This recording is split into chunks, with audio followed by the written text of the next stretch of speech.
Olá, tudo bem? Estamos começando o nosso programa Encontro Fraterno, que é o Espiritismo na sua TV. Hoje falando sobre a prece, a fé, o poder que esses elementos têm nas nossas vidas. Temos novamente a alegria de receber para um bate-papo a doutora Anete Guimarães, do Rio de Janeiro, que está conosco em Goiânia, proferindo uma série de seminários e palestras. Você assiste também Calcides Sarroris com o quadro O Evangelho Responde, a dica de leitura da semana com a Virginia Wilson e o Momento Cultural. Estamos começando o programa Encontro Fraterno e você é o nosso convidado.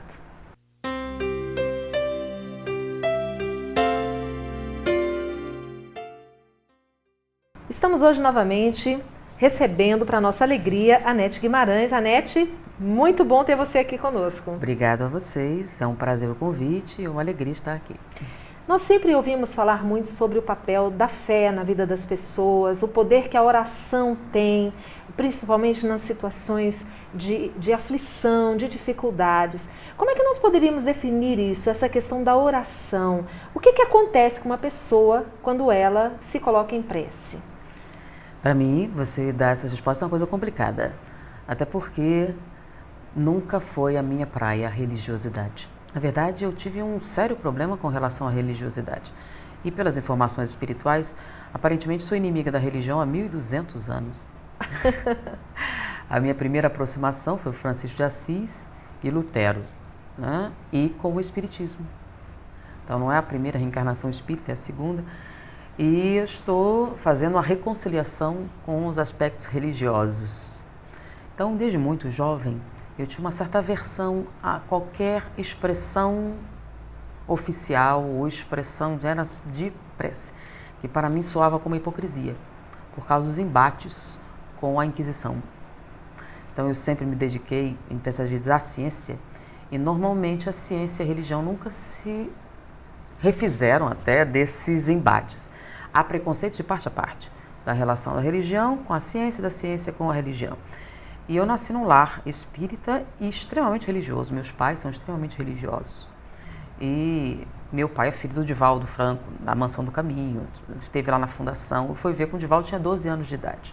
Então a gente tem um background espírita e religioso bem forte. Mas ia nascer um estranho no ninho como eu. Então quando eu era bem jovem eu tinha uma aversão muito grande a fazer prece. As expressões rituais da prece, que as pessoas mandam, meu Jesus, isso, eu achava uma coisa hipócrita, porque eu não achava que você pudesse sentir uma coisa dessa. Se você abrir a boca e dizia uma coisa que você não sentia, não era real para mim. E com o passar do tempo, vendo que são alguns processos psicológicos, eu fui tornando a prece ritual, que apesar de você não falar determinadas palavras-chave que em outras religiões fazem, ainda é uma prece ritual, que é aquela sem nenhum sentimento, que você faz para abrir os trabalhos. É como, vamos começar, ou vamos encerrar, ou proforme. E recentemente a gente tem feito um estudo de neurociência na área do cérebro espiritual. É uma série de estudos estudando principalmente um grupo de freiras, tá? Ramelitas, em experiências com a prece, em experiência com o êxtase místico. Então um grupo de cientistas começou a escanear o cérebro dessas pessoas nesses momentos. Então eles pegaram essas freiras inicialmente, depois pegaram alguns budistas e tudo mais, para ver o que acontecia naquele momento. O que era tal expressão mística, se havia uma mudança ou não. Nós estamos iniciando isso, que a gente tem interesse em fazer uma série de seminários a respeito de neurociência, e esse é um estudo importante.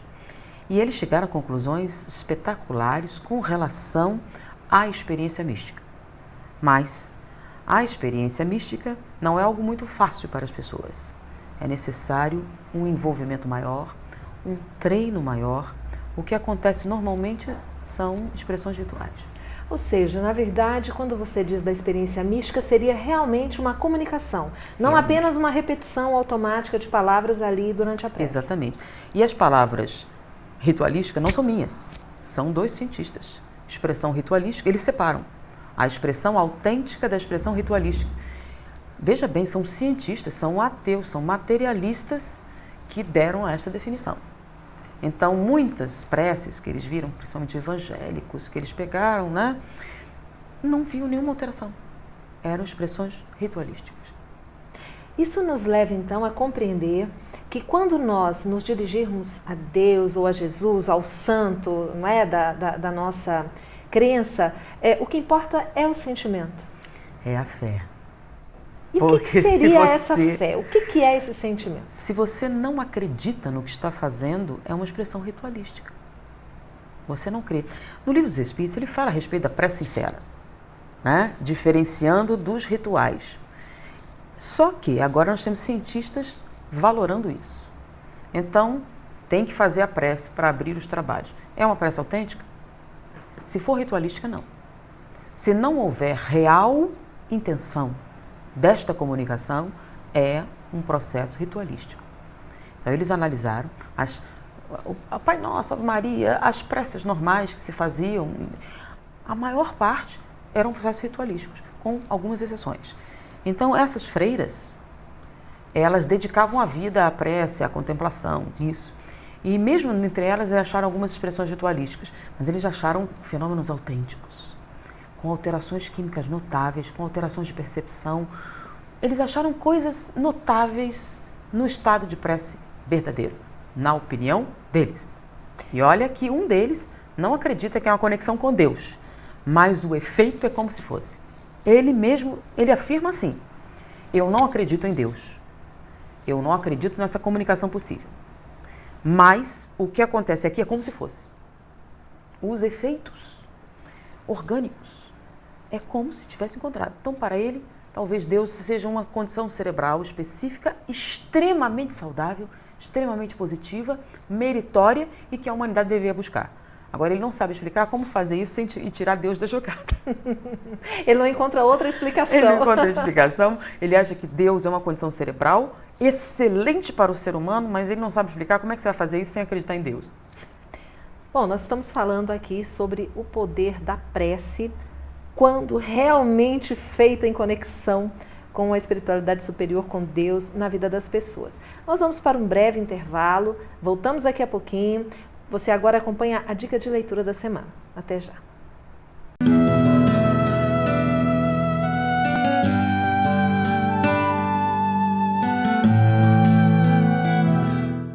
A nossa dica de hoje é O Livro dos Espíritos, de Allan Kardec.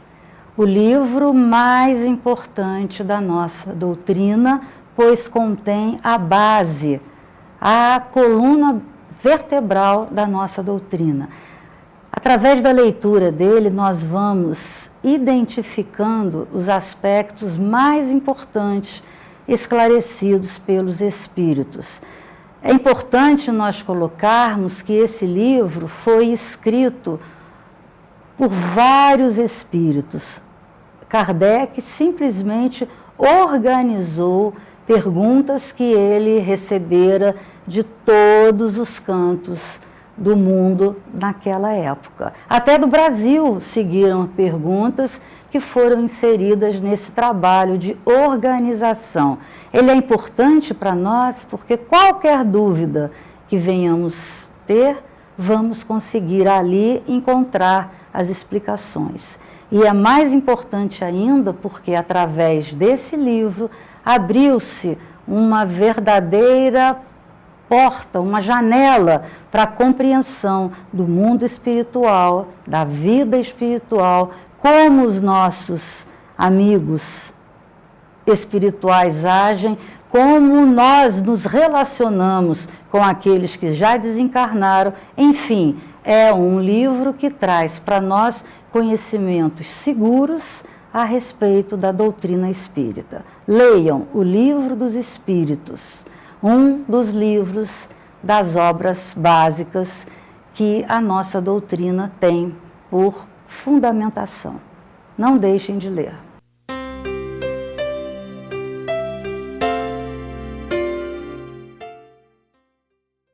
Conheça a Lefé, livraria e editora da Federação Espírita do Estado de Goiás. Menores preços, obras selecionadas, conforto e garantia. Facilidade no pagamento, entrega a domicílio. Venha tomar um cafezinho com a gente.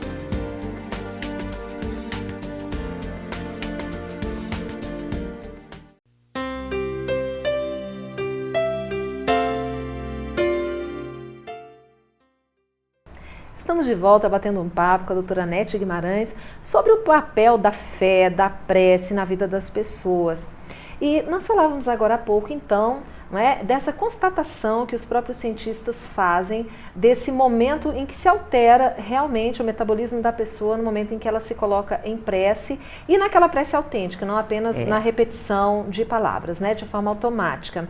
Existem outras pesquisas que também estejam relacionadas com esse tipo de influência da religiosidade ou do pensamento positivo na cura de doenças? Existem várias pesquisas. Tem em Nova York um cardiologista que fez uma experiência, existem em Stanford outros trabalhos, mas principalmente com relação à melhora da saúde, da religiosidade, eles descobriram, já faz algum tempo, tem até que naquele filme Quem Somos Nós, os chamados neuropeptídeos. Quando nós temos um determinado estado emocional, nós geramos determinados neurotransmissores. Mas eles achavam que isso estava restrito à sinapse nervosa. Então, serotonina, dopamina, noradrenalina, e eles achavam que isso ficava restrito à sinapse e era o cérebro que vivenciava o processo emocional. Eles descobriram que não. Descobriram determinadas moléculas complexas que se ligavam a neurotransmissores, chamados neuropeptídeos, e que se derramavam na corrente sanguínea a partir do hipotálamo. Então, você tinha uma experiência, você sentia como vitimização. Tá? A vitimização é um estado emocional. Eles achavam que estava restrito ao cérebro. Descobriram que esses neuropeptídeos se derramam na corrente sanguínea. E todas as nossas células têm receptores para esses neuropeptídeos. Então, a luxúria não está restrita ao cérebro. Todas as células, não são só os órgãos genitais, fígado, baço, ossos, músculo, coração, tem receptores para esses neuropeptídeos. Eles se ligam aos receptores e todas as células orgânicas experimentam este sentimento.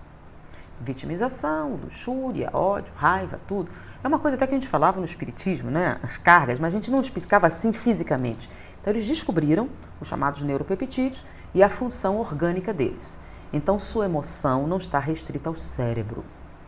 Seu tornozelo também vivencia esse processo. Com relação à religiosidade, lembra aquela pesquisa inicial que falamos sobre as freiras carmelitas, né? Eles descobriram que esse estado místico, né, essa conexão com Deus, a ideia era a conexão com Deus, ele alterava a química cerebral com mais intensidade do que outras emoções, por exemplo, raiva, etc. Alteram, mas a religiosidade altera mais. O êxtase místico muda o cérebro, é um cérebro totalmente diferente de outra pessoa com potencialidades que você não imagina. Eles viram, inclusive, será que é daí que sai a telepatia, as outras coisas? É uma hipótese, não estou falando que eles fizeram isso, mas é uma possibilidade. Então, ele viu que esse estado se estendia ao cérebro todinho. Associando essa experiência, esse resultado com os neuropeptídeos, viram que isso se derrama na corrente sanguínea e atinge todos os órgãos. O sistema imunológico também é atingido, porque ele é um dos mais sensíveis ao processo emocional, isso é uma coisa antiga. Por exemplo, o estresse compromete o seu sistema imunológico em até 62%. Então, você estava com uma gripe, sofreu uma decepção profunda, virou uma pneumonia. A gripe piorou? Não, seu sistema imunológico decaiu. Estados emocionais negativos comprometem a eficácia do sistema imunológico. Da mesma maneira, a religiosidade acelera o processo do sistema imunológico.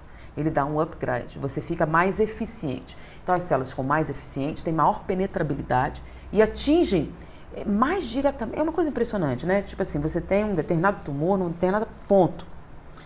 Normalmente, a atividade é difusa. Onde eles encontram, eles vão, mas eles seguem como se fosse o processo natural de distribuição. No estado de religiosidade, é como se desse uma eficiência maior, é como se eles soubessem exatamente o que deveriam fazer. Não há outra explicação para isso. Tanto não há que eles estão estudando mais profundamente o caso. É como se houvesse um aumento de especificidade entre esses macrófagos, entre essas células de defesa, e elas fossem, bom, agora a gente já sabe o que fazer, vamos direto no assunto. Bom, nós vamos novamente para um pequeno intervalo. Na volta nós queremos analisar um pouco como é que aconteciam as curas de Jesus. Será que era esse o processo? Você acompanha antes o quadro Evangelho Responde com Calcide Sarroriz. Nós voltamos daqui a pouquinho.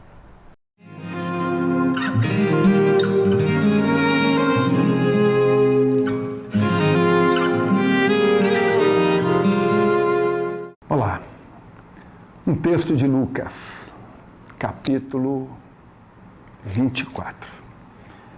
E nós sugerimos aos companheiros que também consultem Mateus, capítulo 28, Marcos, capítulo 16 e João, capítulo 20. Lá se encontram outras informações também a respeito dessa passagem e outras correlatas. Trata-se de fato ocorrido após a crucificação de Jesus.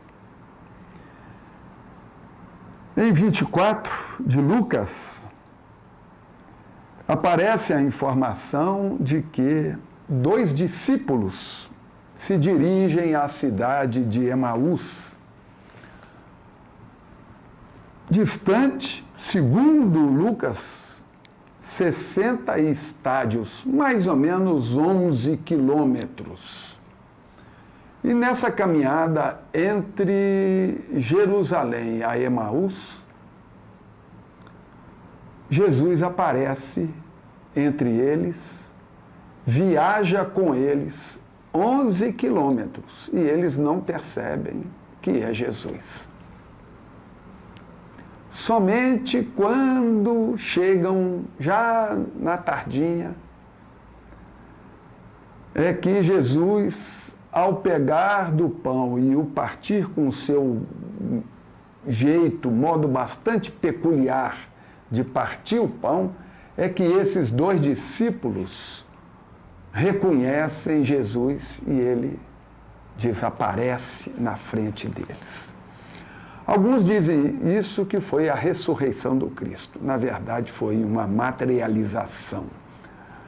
Tanto é que ele desaparece ali na frente deles e na viagem eles não o reconhecem. Porque a materialização devia estar muito diáfana, não muito consolidada. Mas o que nós queremos nos reportar aqui é para um fato interessante. 11 quilômetros com Jesus, envolvidos com os problemas dos últimos dias. Jesus aparece no meio deles e eles não o reconhecem.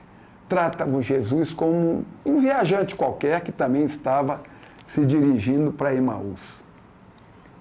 Isso não é bem determinados fatos e acontecimentos da vida da gente?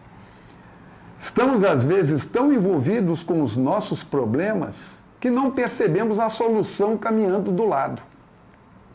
Estamos com foco na situação e não temos a abertura mental suficiente para olhar a solução que está ali amorosamente ofertada do nosso lado. Uma outra lição podemos tirar também dessa passagem. Muitos têm Jesus como um mero viajante da jornada humana comum. Alguns dizem que Jesus foi casado, que tinha uma certa tendência junto a Maria Madalena, que Jesus teve medo, que Jesus isso, aquilo outro. São aqueles que colocam em Jesus a mesma condição nossa de viajantes em direção a Emaús. Estamos jornadeando e fazemos de todos como se fossem iguais a nós. Jesus paira acima, muito acima, de todo e qualquer processo humano, nos esclarece Emmanuel no fabuloso livro O Consolador.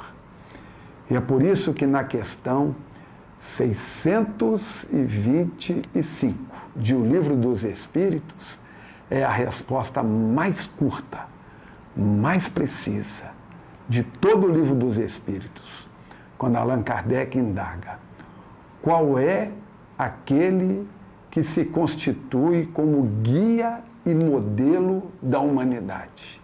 A resposta é única: Jesus Cristo. Ponto. O Evangelho responde.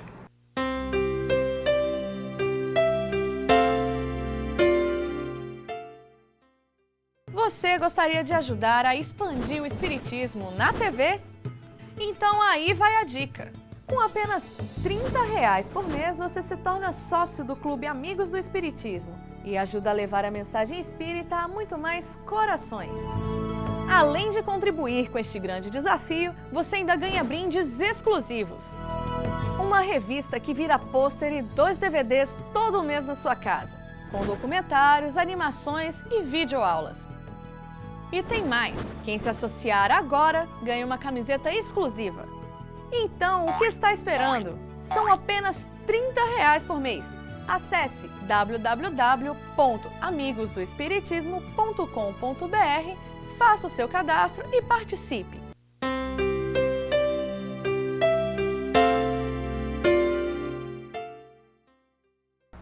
Estamos de volta falando hoje sobre o poder da oração e a fé na vida das pessoas, conversando conosco a doutora Anete Guimarães. Anete, Jesus tem uma passagem do Evangelho que diz que quando ele é tocado por uma mulher, né, e apenas o simples fato dela tocar em suas vestes, ela é curada, não é, de uma doença que já acompanhava há muitos anos. E Jesus então diz a ela que na verdade foi a fé quem a curou. Seria essa conexão verdadeira que você se refere a essa fé que Jesus também dizia que seria capaz até de mover montanhas, não é? Se fosse lá do tamanho do grão da mostarda? Seria a fé realmente esse elemento que faz com que aconteça essa modificação física no corpo? Bom, aí temos 2 problemas, né? A passagem que você descreveu não é bem assim, porque Jesus pergunta: Pedro, alguém me tocou? Alguém me tocou de maneira diferente. Senhor, todo mundo te tocou. Não, alguém me tocou de maneira diferente. Senti sair de mim uma virtude. Então não é um processo da fé. Tá? Porque a fé, o processo da autossugestão, é uma coisa reconhecida pela ciência. Se você crê que determinada substância, determinada coisa tem poder, tá? A mente, lembra que a gente falou dos neuropeptídeos?